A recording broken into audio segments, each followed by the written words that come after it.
There's no sound on this film, but what a story it can tell. At what point did you know that you had something? To me, unwinding it saying 1929, I mean, immediately, it's just like, how do you keep that?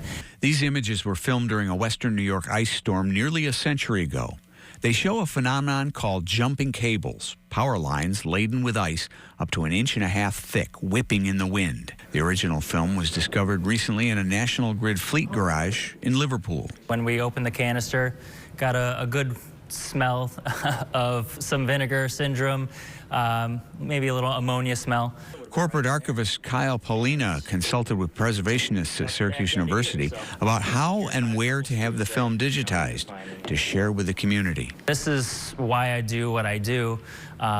You want to find these treasures and learn more about our history and stuff that you wouldn't really think about.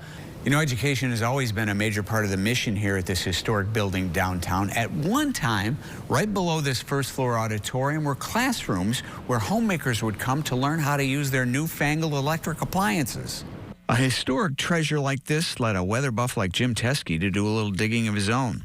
He found that conditions in December of 1929 in western New York were much like the North Country ice storms of January 1998. Just the matter of a change in just a couple of degrees of temperature makes a big difference between something that's going to be just plain cold rain and something that's going to be a major icing event like that. Back then, I'm sure it was similar to 1998 where people were without power for days, maybe weeks. You know, it's the worst time of year. Nitrate film like this is pretty combustible, so Paulina sent it to the world-renowned George Eastman Museum in Rochester, where it's being evaluated for permanent safe storage. They were so impressed by the condition of the film. You know, how does it sit in a fleet garage with varying temperatures over the years and be this good? It's in great condition and we can share it with the community, and I think that's the most important thing. From downtown Syracuse, I'm Tim Fox, News Channel 9.